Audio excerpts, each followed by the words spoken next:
Hello everybody, you're watching War Diary with Alexey Arestovich. Alexey just joined our studio. Good evening. Hello. I suggest we start with a map of current actions on the front. We did not pay much attention to it yesterday. Perhaps it makes sense to take a look at it now. Let's start with Kharkov region. What is known there and if it's moving or moving in at all. Brief description, they tried to quickly grab several of the areas and they failed, which is not surprising because of the amount of forces available to them at this moment. Now, there is a question, do they want to expand this initiative, this effort, or not? For now, they're just trying to bump into different parts of the front, figuring out if there's any resistance, and they're not really moving. Even to take Kupyansk on the right, as you can see, it's difficult. You need more troops. It's not 15,000 that they have on this border. They need to bring serious reserves in order to proceed.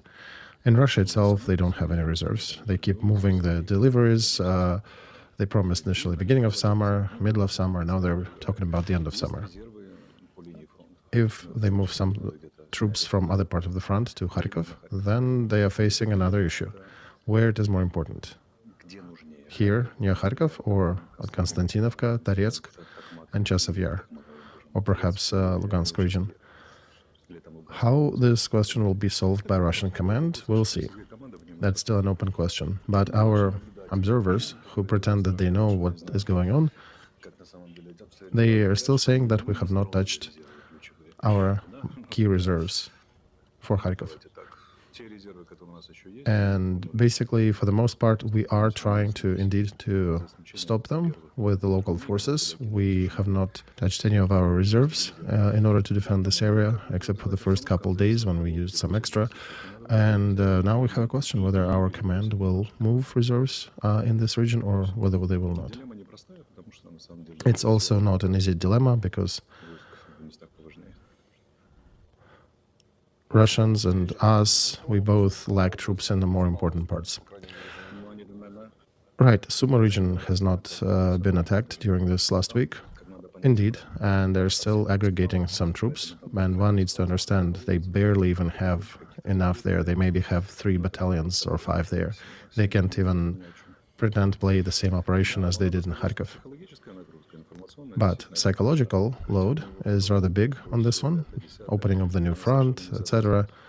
And it's absolutely incongruent to what is happening on the ground from the military point of view. But Russia is peddling their propaganda, and we understand that Kharkov story also shined a bright light on our problems, and that's the only area where it matters, because from the military standpoint, it's a very small story. Real events are happening in Donetsk region.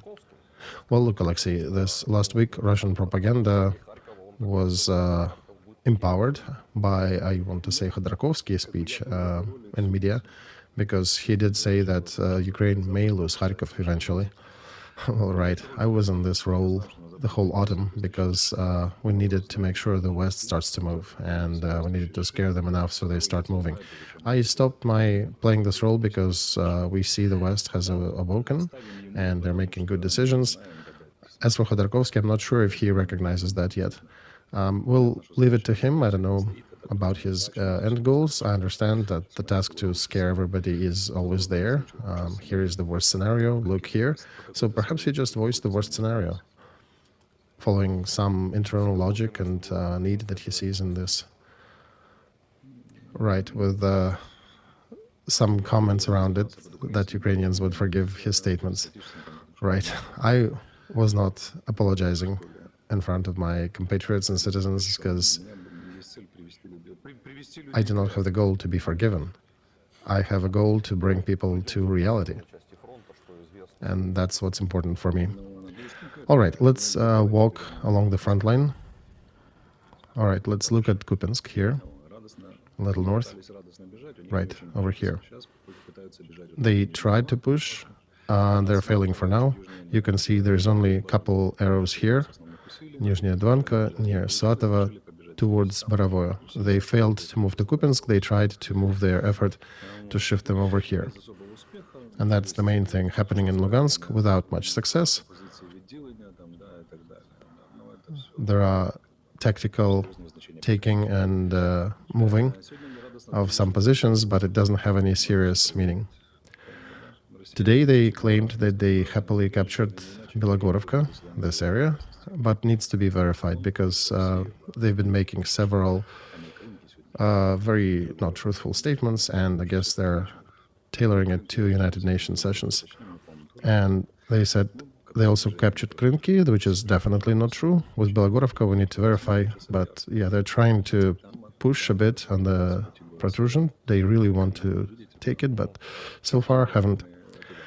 Now let's look at Chasov Yar. You can see they're really trying to get there from Kalinivka up north, and at the bottom from Ivanovsk. So it's their typical pincer movement. I, by the way, am rereading a lot of history of Second World War that was happening on the territory of USSR, and here we have even the matching battles in the same areas to research. A lot of famous events happened on the territory of Ukraine because the front moved through it and then moved back through it. And the logic of terrain dictates a lot of logic. The only difference we have now really is FPV drones. Everything else is rather similar. And there are very curious lessons from it. We can talk about that probably in a separate stream, but over there you can definitely see that invention. Small pincer, large pincer.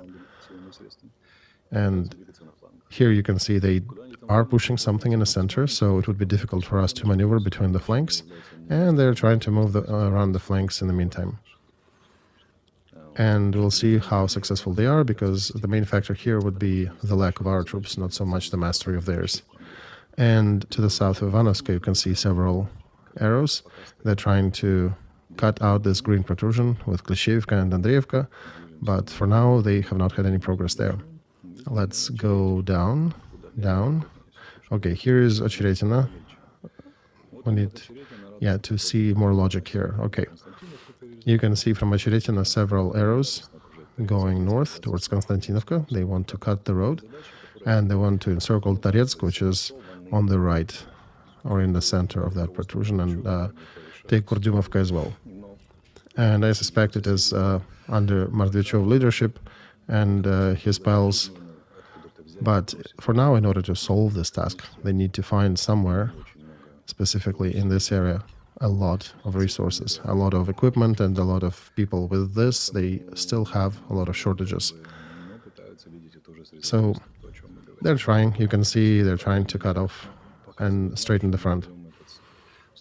And they're showing us as well that, look, we're going towards Pokrovsk, so there are a couple arrows going to the left from here.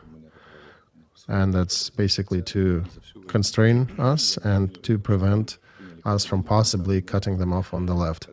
Even though during this whole war I can't remember a time when we used a very basic maneuver, when we would cut one of the pincer sides. And this is the basics of military action. I actually want to say that compared to the Second World War, both us and Russians, we are maybe second school grade now versus then. And we learn very slowly. Because, of course, in the Second World War, there were a lot of mistakes made. But what you can definitely notice as you're researching materials, after any operation, both sides, Soviet and Germans, were making conclusions. And by the next operation, these conclusions could be clearly seen in different decisions. And I'm not seeing that much effect here on our front. It seems like we are being managed even worse now than at the beginning of this war.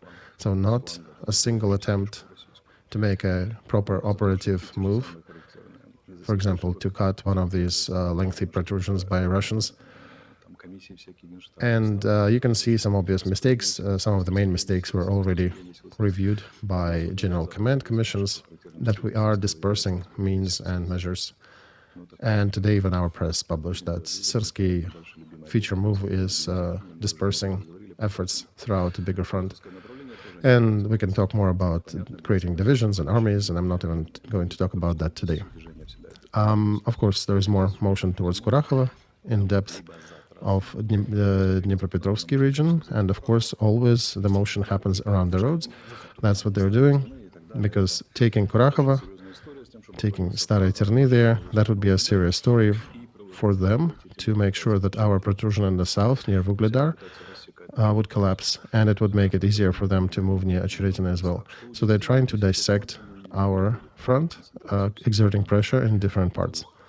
What's interesting, Russian command is not really concentrating efforts only on 2, maybe 3 main directions. They're trying to push all along the front, which may be somewhat reasonable. They have some intel data about our conditions, they have their intel, they understand that it makes sense to keep pressure everywhere. Even though if I was commanding them, I would concentrate my efforts on 2 or 3 areas and would be conducting more active operations, for example, to cut those protrusions and balconies, because this manner of moving everywhere all the time, that's a very strange strategy, but it's up to them. Okay, let's go south. Rabotino. Here, Russian troops still try to cut off our protrusion that we pushed in during our summer, spring, and autumn last year. They are trying to create additional propaganda success for their front, but they don't have enough effort because they don't have enough troops. And they moved most of people from here to the north. And that's why the fighting there is very local. Now let's look at Krynki near Kherson. They're moving some of their paratroopers there. And they made a statement for whatever reason that they took Krynki today. They haven't, but they have made the statement for whatever reason. The fighting ensues. Teplinsky, the Russian commander of the south, is moving his troops here. And he's moving his paratroopers to try to capture, to try to attack, but they've been failing for a while, and they can't. That's in brief situation on the front. They're basically in their stage of operative pause. They're thinking what to do next and where to move their troops, which part will become the most prominent, all the way through, from the north to all the way down to Krynki in the south. There have been several serious attacks by our forces on Crimea. We have sunken another missile vessel there that was harassing our country. We hit several airfields. We destroyed several of their jets and air defense systems, including S-400. Command of several radio technical detachments was hit. Several shifts with their commanders have been annihilated. And that was a rather resultative week for us down in Crimea. Alexey, as far as I understand, they don't have any naval-based missile launchers anymore. Well, right, that's correct, but they do have submarines, so there's still something. But definitely that's an achievement. All right, and we probably should not forget hits on Novorossiysk. I understand we are attacking their oil industry there. Right, that was a topic that they were saying you would not be able to attack that. Americans were against it because 50% of low-grade fuels are being processed there. Well, all of a sudden, 100 drones show up and damage that facility significantly. Right, that transfers the war, or shapes it up more, as the war of long-range hits by drones and attacks on oil refineries. Well, Nikolai, the war is on all the spectra, not just oil. One of the features of this war is lack of both Russians and us to attack the operative depth. What is operative depth is up to 250 kilometers deep and about 150 kilometers wide.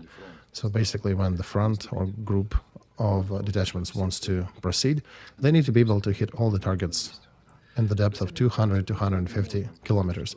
They're trying to do that, but the amount of firepower that they use is much weaker than what would have been recommended by Soviet or Western norm. And you need to concentrate more power in order to proceed with this operation.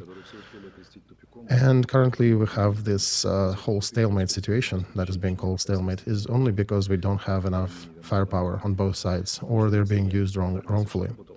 Because if, for example, the Army of the United States would be working here, which can hit targets within 200, 250 radius from their starting move of operation, that would have been a different story. That there would not be any stalemate on this front. Or if the Soviet army, when it was much more full-blooded, would be working here, there would probably be no stalemate here. But since both armies fighting here are just weak shadows of those forces, we're all talking about tactical stalemate on the front, and drones may be able to resolve it. Well, right. If we had all the forces that we need, all the proper systems, artillery, missiles, special forces behind the front line, all by the military doctrine, there would not have been any stalemate. But if you've been draining your military resources down the toilet for dozens of years, then yeah, all of a sudden you can find stalemates. And you also mentioned, Alexey, that not in a single time during this campaign, Ukrainian forces have ever cut their pincers. Why do you think that is happening? First part of this war was commanded by Valery Zaluzhny, and you were very complimentary of his skill. Well, first of all, the Ukrainian army is often lacking means and resources. And then when we got extra, we, for example, during the fight for Bakhmut and Solidar, we got about 100 tanks arriving to our flank. I was very happy looking at that number, thinking, well, we'll cut them on the side and we'll kick their butts all the way to Moscow. But what happened?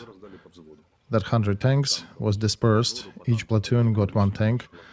Our commander of the Eastern Front split these 100 tanks and gave one tank per each platoon. That's what we know now to call as micromanagement. From my point of view, this is a crime. So, I don't know what's in their operative minds of our great operative commanders, but that is not exactly the art of operative warfighting. And again, going back to our strategic issues, how can we accumulate this knowledge if we are lacking the top level of command structure? We don't have armies.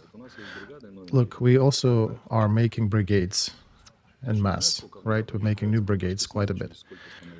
Do you know how long is the norm time for the Special Forces Group, 16 people, to become a proper operating force? 4 years. Brigade, 6 years. Okay, during war times, at least you can double it, cut it in double, so cut in half. We'll have 3 years, right? And we do have some brigades that have very little bit of losses. So unlike many other ones, they may lose maybe 2 people a month. This is definitely a higher level than the anti-terrorist operation before the hot phase of this war, but definitely not a scary proposition right now, right? And there are new brigades also, the ones that cannot technically be called proper brigade yet. They need to work together for quite a while to make sure that everybody knows what they're doing. And that's a whole new group. Nobody, from down soldier in a trench to the officer, nobody is skilled enough. They're new. And the rotational principle is that we would bring such a brigade instead of an existing one to plug part of the front with them. An old brigade, they would have 24 people holding the company line, the company part of the front. And they're moving, they're not moving, they're holding. They're getting 200 shells, mortars a day, they're getting FPVs on their heads, they're not moving. Meanwhile, a battalion of newbies of 300 worth just left on the left. And I'm describing a real situation that happened because some Russians exerted some activity on them. So any military who has at least a couple brain cells understands that instead of making new brigades, we should have been refitting old brigades. Use old brigades as the core for the new divisions and make sure that new officers and new troops come to these old ones so they get trained and cross-pollinated. Then we could be much more effective in using and training new people, and they would be able to hold front way better too. Then when division is established, you can use a couple of those to start an army corps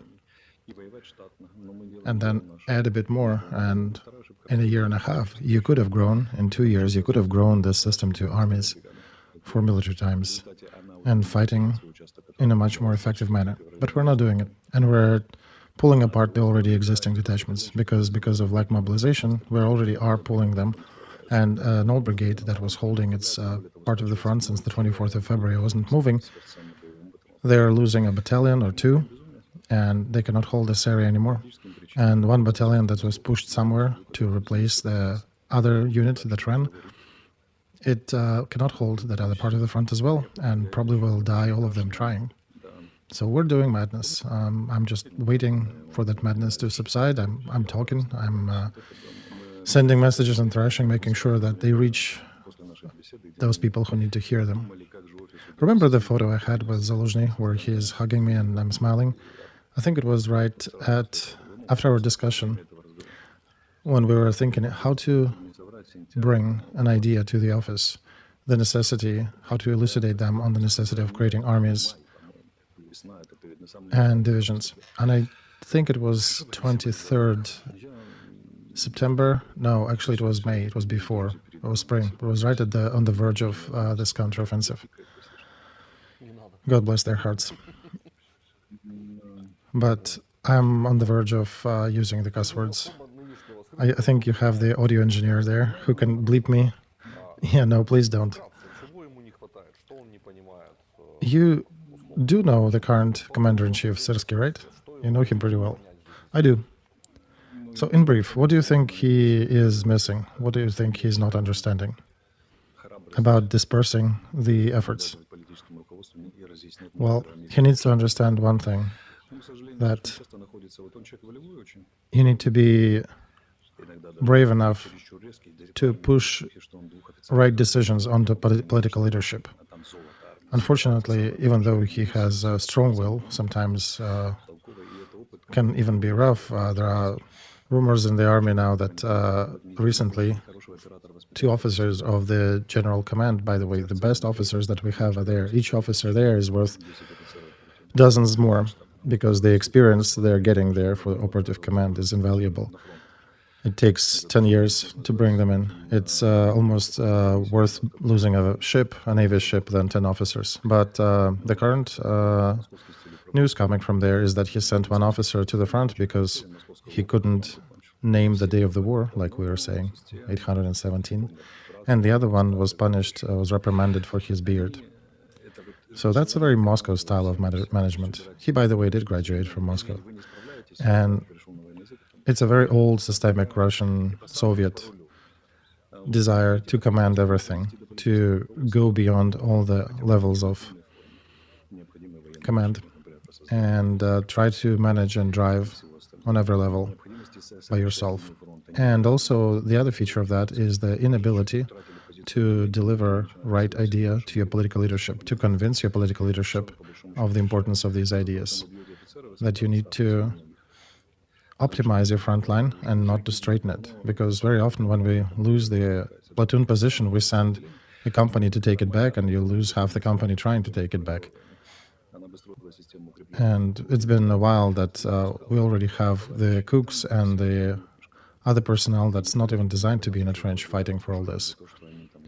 Any other smart army would be building a system of defenses deeper, would be letting the attackers to break through and get into the fire sack and get decimated there. Nobody would be concerned if you lost a small position because there is a line behind where the enemy will be desecrated. And instead, we get concerned when a small motion happens on the front and we start using reserves, we start using very precious personnel. We even send commissions to investigate that, to not let people withdraw when they have to. Do you know how many thousands we killed like this? And how many more thousands we'll lose? I'm sorry, Nikolai. It's difficult for me to explain that without cuss words, military language. So I'm suffering, trying to censor myself. Well, Alexey, but on the brighter side, we don't have to censor anything after. So, right, you're not, don't feel sorry for me, you feel sorry for your audio engineers. Okay. And children, Alexey, and children. We have occasional kids maybe watching the stream. Okay, so the story with dispersing efforts and measures and means, or when the tank brigade arrives to the front and then getting split literally by a single tank. And I'm being sarcastic here that it's a smart move. Can it tell maybe that Syrsky perhaps is a good person, a very distinguished military officer, but he is not of a proper level commander-in-chief? Well, it's difficult to gauge him without having full depth of his picture. But he's making systemic principal mistakes for quite a long time in building and using forces. And one can ask a question, what kind of commander is he after that? Systemic, fundamental mistakes. Understandably, when you don't have troops, you will be making this crime of pulling apart old brigades and doing micromanagement. But then the next question, how did you afford for your troops to not have reserves? Go to Congress, talk to the deputies on cameras and say that if you don't vote for this bill in the next week, army will lose the capability and nothing will save neither army nor you. Perhaps you need to be faster. That would be a gesture. That would be a strong move. But he is instead saying, yes, minister, yes, president. He made a decision to always obey political leadership. And if political leadership knows shit nothing about war, they just cannot. They cannot comprehend a lot of things. Why are you listening to them? You need to be able to explain the right way to do. Okay. Maryana Bezugla came out this week with a significant critique of Syrsky, of our new commander-in-chief, and she said it's a last call, it's a black mark, as it was read by the media. Right. She went through the troops. She took a look at different parts of the front, at the troops of Galushenko and Sobol. Drapatov was replacing Galushenko. And people keep laughing very often at Maryana, but they're idiots. She's the only, about one of the very few leads in Congress who is eager to speak things that need to be voiced, that need to become known. She's not afraid. She doesn't fret. And it's good that we have such a fish as her that keeps biting all these small fish. But Sobol is a walking catastrophe, for example. Galushenko is another catastrophe, and Syrsky is moving them to the leadership position. And Sobol has been on Khortytsa for quite a while, and according to Sternenko, who knows, as he says, a lot about the troop, but misnames very often the appointees of group command. But yeah, he says he's being moved to promotion. And thing is, you cannot find a very good officer, like a perfect one in the troops. When you see somebody, the best one is who has 50-50. 50% love him, 50% hate him. Because it means that the person has a backbone. So half of the subordinates would be saying he is horrible, he has broken my career because of the mistakes. But the others would be saying that, hey, come on, this is a great commander, he's saving our people, he's making wise decisions. So you cannot pick the one who is being praised by everybody. Even Confucius back in the day said, the one who is being praised by the whole village is a bad person. The one who is being hated by the whole village is a bad person. The one whom half the village hates and half the village praises is the good one. Pick that one. That's the same thing about commander. He needs to be strict, but just. Two main feats of a commander. And one cannot say about them any good. People are saying that they're butchers. Dumb butchers. So then a question, why is he moving dumb butchers, that great commander, to leadership positions? Perhaps they're close in spirit to him. Right, perhaps, because it's Zhukov, it's Soviet Union style of command. I don't give a damn. Let's go attack. 38th Brigade of Marines can tell a lot. Defenders of Mariupol can tell a lot about their defense, about that style of command. We can touch on that uncomfortable moment when Mariupol was already blocked and we were still just 15 kilometers away from breaking through. And he was given 95th Brigade that had actual experience, very mobile brigade, to try to break through and keep the corridor. Instead, he pulled them apart by platoon, and they were holding that line of 15-kilometer length with those individual platoons. So they failed to operate as the joint brigade. They couldn't. And I suggest a lot of historians would go deeper and research his style of command for Mariupol. Today is the anniversary, a sad anniversary, where defenders surrendered and the defense of Mariupol was done with. So it's a good reason to bring it up. On one hand, if Mariupol was not being fought for, Russians had good chances to take Zaporozhye or come very close to that. On the other hand, If the troops were withdrawn from Mariupol and would have taken the proper defense line near Volchanka River, Russians would probably be still around that river, not being able to cross it. This is for commissions and historians to determine after the war, but the author who decided to stay in Mariupol and fight there was Sobol. It is said that he is also from Mariupol himself, plus Marines. We never surrender, never withdraw. So it's a sad story. A sad story of lack of effectiveness. And another sad part is that if you remove Galushenko, Sobol, and Syrsky and start looking for replacement, there'll be a big question: whom do you replace them with? Because if for 30 years you destroy your army, you pervert your army, you disband units, you sell equipment, and you despise your army, how can you grow your commander? How can you grow good officers? If you love your army for 30 years and help them grow and help the officers grow and evolve there, then you have a good set of officers, a good set of commanders you can use. And if not Napoleons, they'll be at least generally good commanders. But if the army was an afterthought for a society, and their main effort was digging ditches and tending the farms during these years, then it's very improper to expect that we'll have some Guderians or some other known generals growing through. I'm not even talking about that. At least it would be good to not have the ones who make really bad decisions. So, Alexey, I'm finding more and more opinions that until the platoon commanders who are leading people in battle will not get elevated to leadership positions in army, this army will not change. Do you support this view? No, this is an amateur view of those who do not understand how does the army work.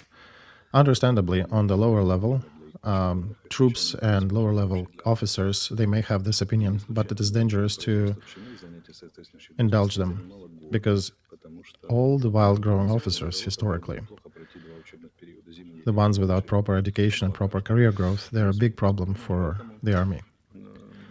And it's not random that elevation through the ranks properly took years for an officer. So to command a company, it would be good for an officer to go through 2 training periods, summer and winter, and better do it twice. So everything needs to happen in a proper time, when there is enough experience obtained. And each position comes with a different view on everything around that position. It takes a year and a half for a person to reconstruct, to change, to adapt to this position. Anything that happens faster, you don't have enough time to adapt.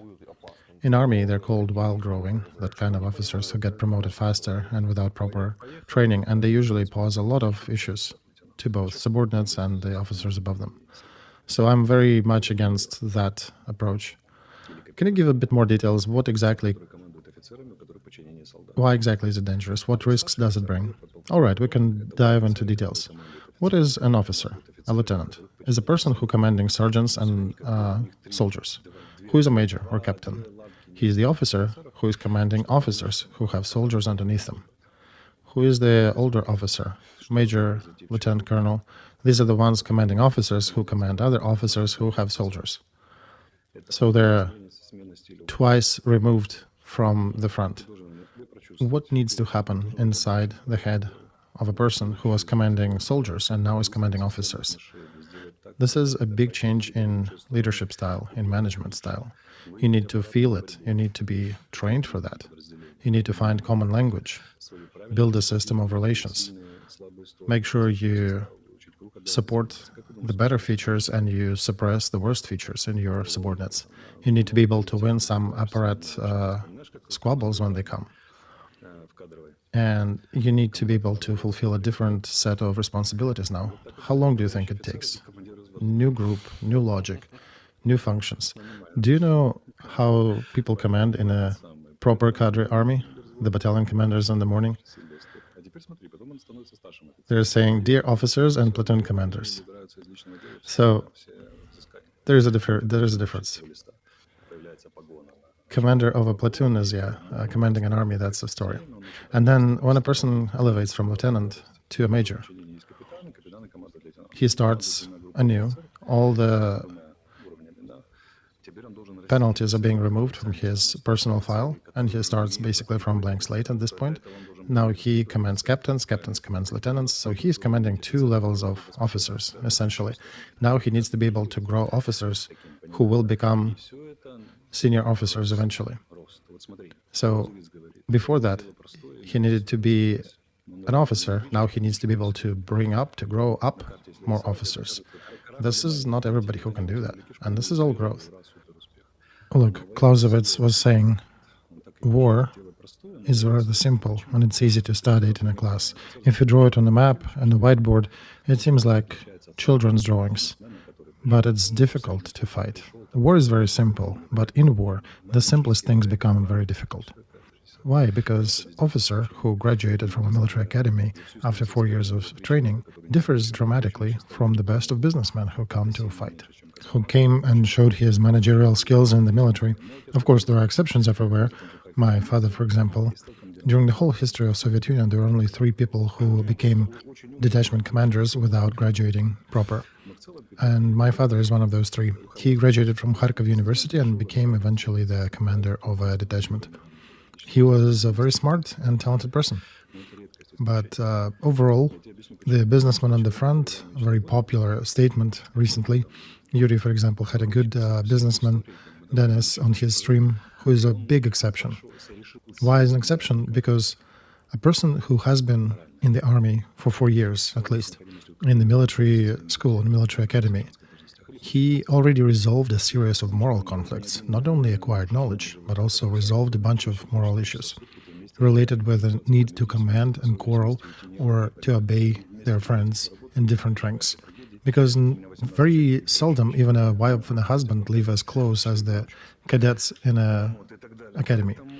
You live together under the same roof, you work and study, there is no way to sneak out. You share the same room. And in my class, 18 of us actually died during the 4 years that we were studying, or rough years, but yeah.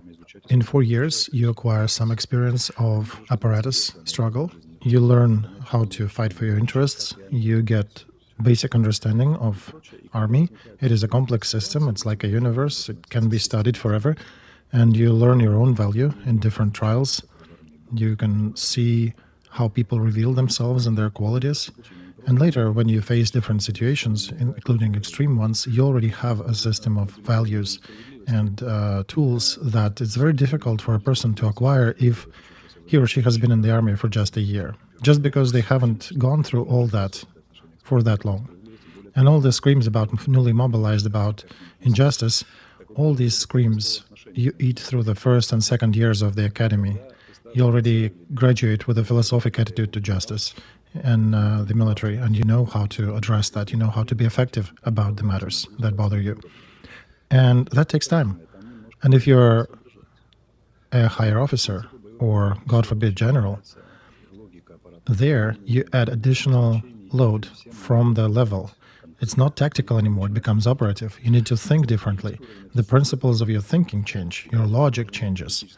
The logic of appointments, the logic of tasking, the logic of goal setting and achieving these goals. That's already where politics get introduced. And on the strategic level, this is 100% politics. You also need to learn political aspect of your work. And that grows. You cannot acquire that over a day. Of course, there are talented people who can jump in this and discover these things about them. I want to be shy here and say, but I'm one of them. But it cannot be norm. It is different. It takes time to learn and to train. And you cannot measure the whole system by a few outstanding individuals. So, and it also needs to be properly trained. And it's a continuation of evolution of your viewpoint on the army, on the tasks.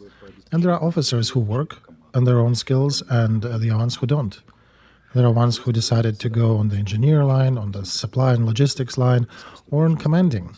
Because commander is also a very peculiar position. Not everybody can be effective in it. Out of 100 graduates of academy, only 7 entered the higher academy and only 3 became detachment commanders. Only 3 out of 100, so not too many. And it's not the highest level. From brigade, you definitely still have to grow. And what about the rest? The rest couldn't. That was the degree of selection. And here people want to appoint platoon commanders to the leading positions, well, that's a sure way to finish your own army. Of course, there could be some local situations where they can fix things on a local scale. But do they understand the strategy and operative art? That's why nobody wants a dentist who studied for half a year and then went into practice, right? But they are suggesting the same kind of military moves. That's why do not use exceptions. Exceptions always exist, but that's why they are exceptions. You need to look at the system. Out of 100 platoon commanders, you have to select the ones that are more talented to go higher, like in every profession. Right, and if you look at this, not only wants to, but also is capable of, right? Indeed. Right now in the army, perhaps we have several hundred battalion commanders, right?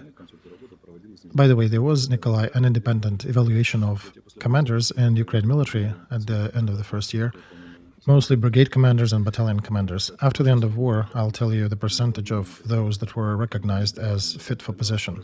I want to say right now, without disclosing much, that majority is not. And we're fighting with these resources, including companies and platoons down, the same thing. In our military force, as a result of this evaluation, was a very high percentage of officers recognized to be not a fit for their position.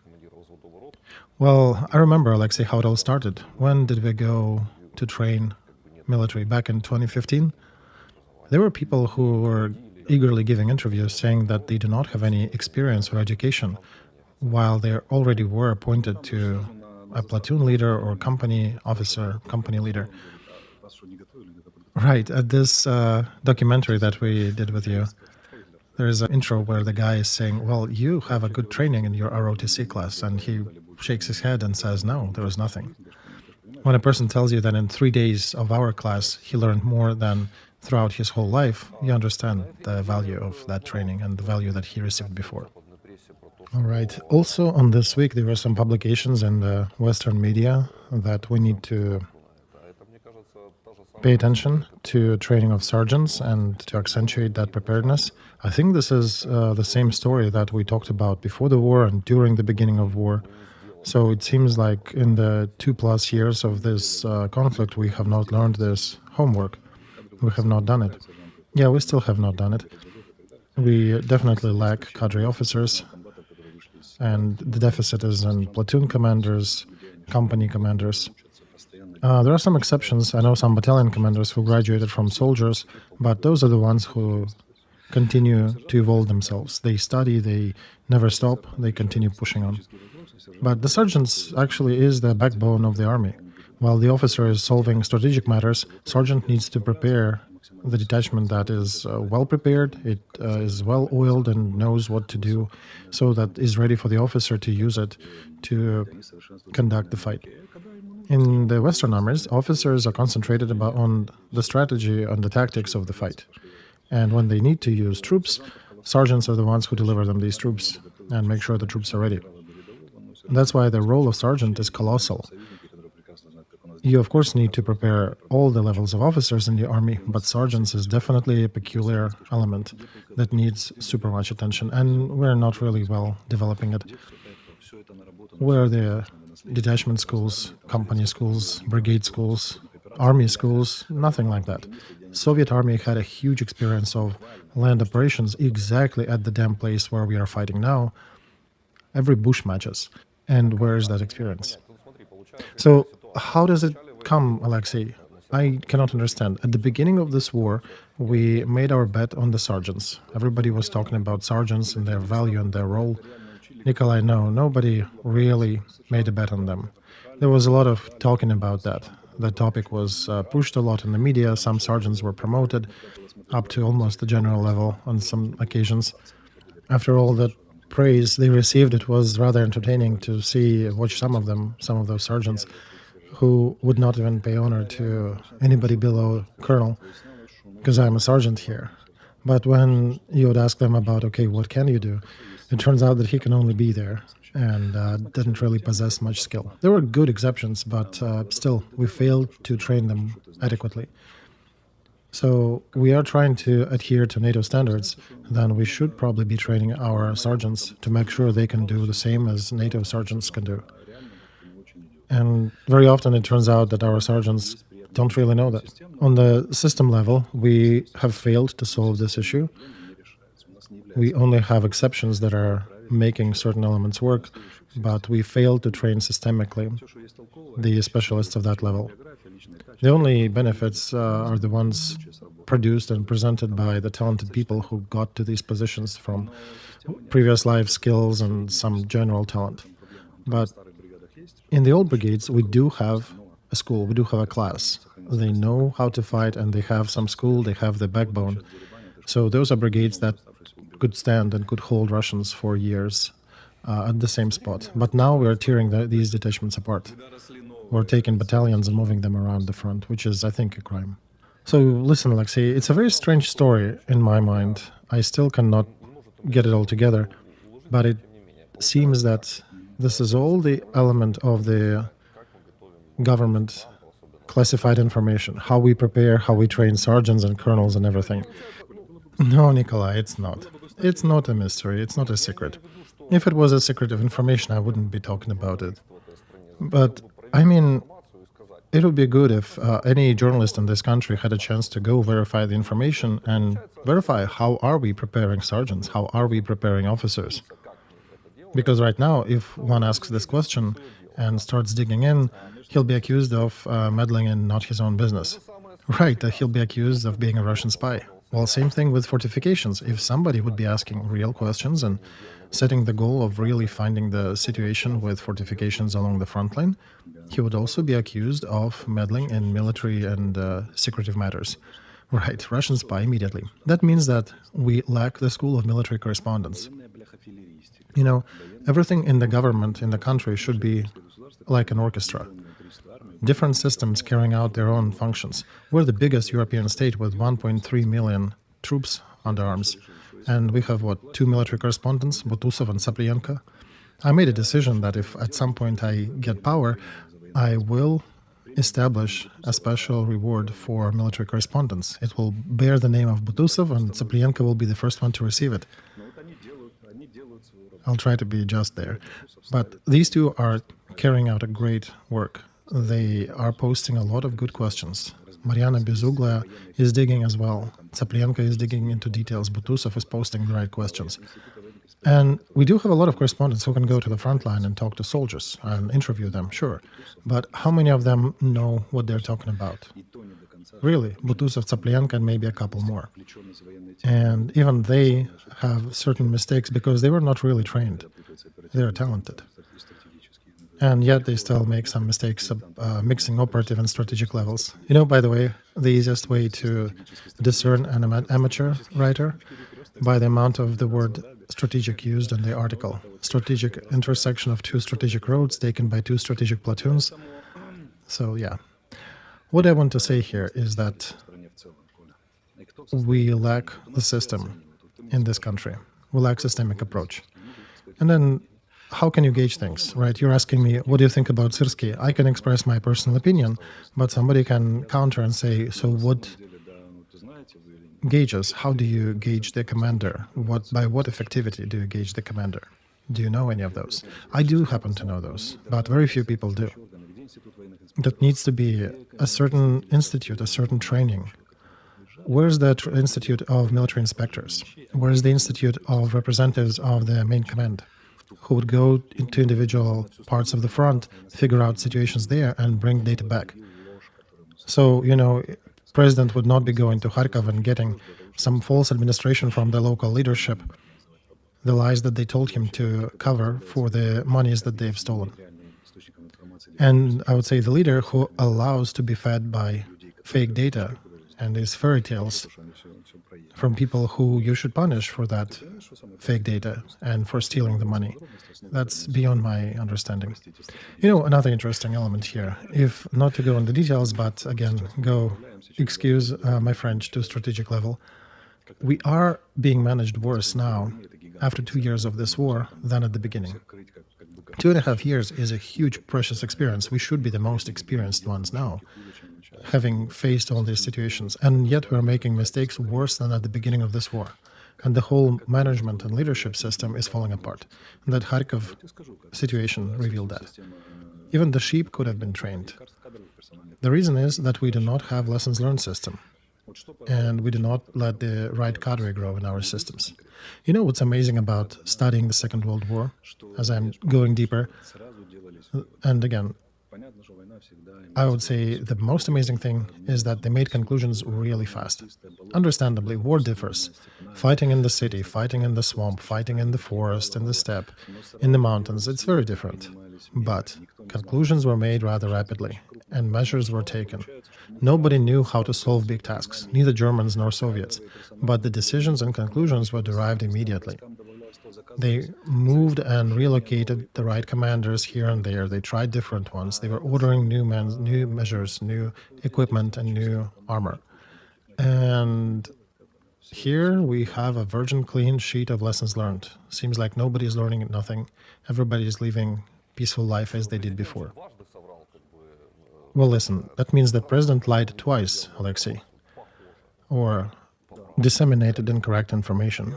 First time when he said that there is no artillery shells hunger, well, he said that nobody complains about that, right? So you can probably derive that, or he can defend his position that nobody complains, right? We have no shells, but nobody complains. Right, formally, that's a way out for him, didn't lie.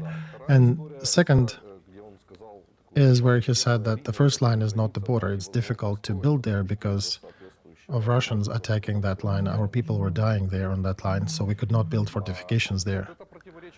But that goes against what 125th Territorial Defense Group was telling in the media. The guys are telling that everything was rather calm for a long time. Roughly from August till about January, we could have been building and fortifying that part of the front, and even later with certain precautions. And they were reporting up top all the movements of Russians. We knew about all that, but our artillery was not hitting them where they were asking us to attack and where Russians were aggregating. The wood that was sent supposedly to the front, but apparently they were fictitious orders, and the timber never showed up on the front. Some of the dragon teeth, those concrete blocks for heavy armored equipment, they were just piled in some parts of the front and were never set up properly. Right, in Sumy there are still the big piles, mounts. Right, Nikolai. Today we're celebrating, 5 years of rule of this man. And as a good friend of mine said, he was an artist, he still is an artist. And what is an artist? You come out to the stage and you make a beautiful interpretation of the script. The cameras turn off, the lights turn off, later it's not my story, right? I saw that in the office. The command is being given and nobody cares about its implementation later. But yet it's one of the main functions of management, control, on all the levels. And it basically means that he thinks seriously, he is serious about that when he made a statement which is wrong, it means that it's not me responsible, but those who gave me that data are to be held accountable and responsible for that. All right, even if you think so, even though I think it's a dreadful approach, at least punish those who lied to you, who gave you the wrong data. Even that is not happening, especially when the ones are lying systemically. A good leader, especially in times of war, would be digging in, would be controlling everything. Not micromanaging, but controlling. Have you established what I asked you to? Have my orders been executed? How? When I first came to the office, I observed it for a couple of weeks and suggested to Yermak to establish a group of control of their orders, to which I got an answer, do not create such a group. When I asked why, they said 95% of the orders are not getting fulfilled. And my question was, how do you manage the country? How can you afford running the country in these times like this?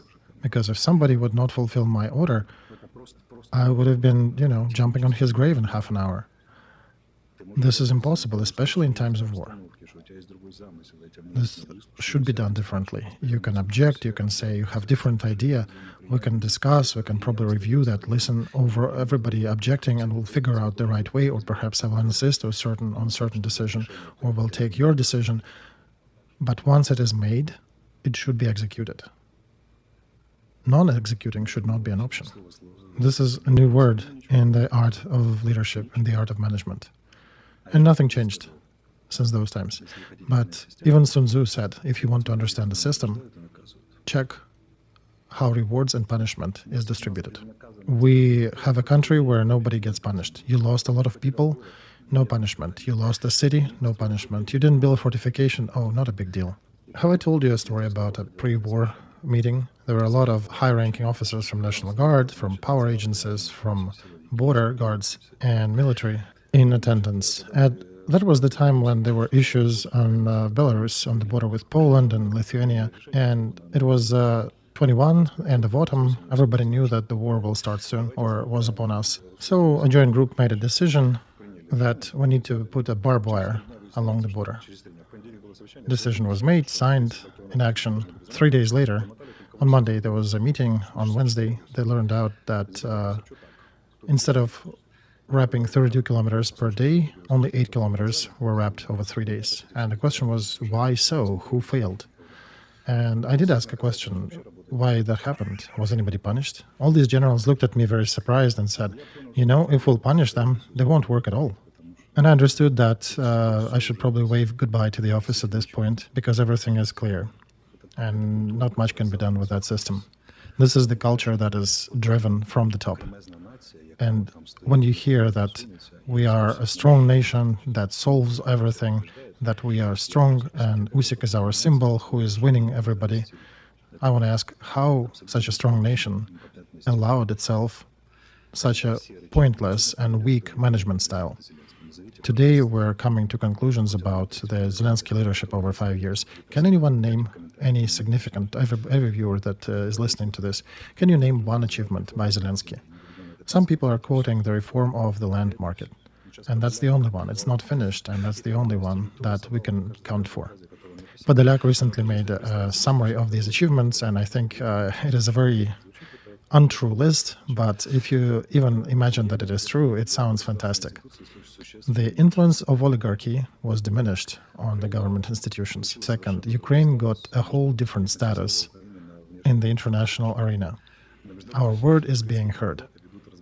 On the international arena, our diplomats are conducting negotiations about becoming a member in economic and military alliances to get rid of the Soviet past. And we have started the process of separating ourselves internally and externally from Russia.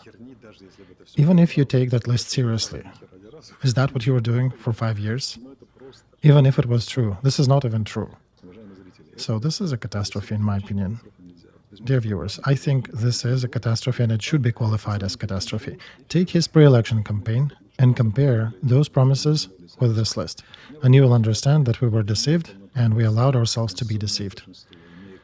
My question is how, having constitutional majority, having full breadth of power in COVID times when extraordinary situation was adopted, just, if I had a power in this country for a month, I would have changed it significantly. In 5 years, you could have done a lot more. They had all the power in the country. And constitutional majority in here is a very rare occasion. Last time it was, I think, Vladimir Monomach who had, centuries ago, who had this power, who, I think we're celebrating his date of death on the 19th of May, 1125. And since then, we did not have such an agreement. Zelensky got a unique, a biblical chance for development, and he drained everything down the toilet. By the end of his 5th year, our leadership, our management is worse than on the first year. How can our growth of experience be negative? I didn't know that's possible. So when people are saying those are bad, the leadership is bad, I want to ask everybody, how did you allow them? How did you allow them to manage you like this? Do you know that in one of the key ministries, the defense ministry, one of the deputies recently quit and haven't signed a single document in 3 months? Desertion in numbers is now a most prominent element of our leadership style. They only sign the most important documents. Nobody wants to sign anything. Deputies do nothing. This is the style of leadership. This grows from the top. I think one can train a hare to smoke in 2.5 years. How can you manage your army 2.5 years after the beginning of war worse than you did at the beginning? I think we are upon a new developmental discovery in the human history. We discovered negative experience. Do you think that can be done by purpose only, Alexey? No, Nikolai, a fool is worse than a spy. Trust me. A professional spy is the one who was trained systemically. They're rational, they work on certain measures, they try to be careful. They need to mask themselves to be effective. And actually, a spy can produce both good and bad outcomes for the country he's infiltrating. But the fool jumps into everything and tries to fix everything or interject himself in everything and then refuses to control and finish the orders and see them through. Alexei, but there is a Soviet school, right? A Kremlin or Moscow school of spy craft about infiltrating British defense ministries and such. People who were basically so pedantic about law and controlling everything to the comma to make sure that everything would go in a long circle. It kind of sounds familiar to what we were doing here in Ukraine. Oh, I'm quite sure we have a couple of spies in the system, almost 100%, because some of the elements one cannot explain without that factor. I do not like going into that counterintelligence operations that our country is prone to. I'm an intel officer, not a counterintel officer. I'm the one looking for friends among enemies, not the one looking for enemies among friends. But definitely there is some influence, because some things are unexplainable. Some systemic issues. We can talk about them after the war, probably after Zelensky leaves, because this may not be two events synchronized. When Zelensky leaves, I'll talk about them in my full voice. If I start talking about it now, we'll go to revolution immediately, skipping the stage of people's big upset with the effectivity of current government. And I'm trying to protect the country from revolution at this moment. Do you know the difference between revolution and war? In times of war, the government is telling you who is bad and who is good. And during revolution, you have to make the decision yourself. And I will also finish our first hour with the Chechen proverb. A man is not the one who knows how to fight. A man is the one who knows who his enemy is. End of part 1.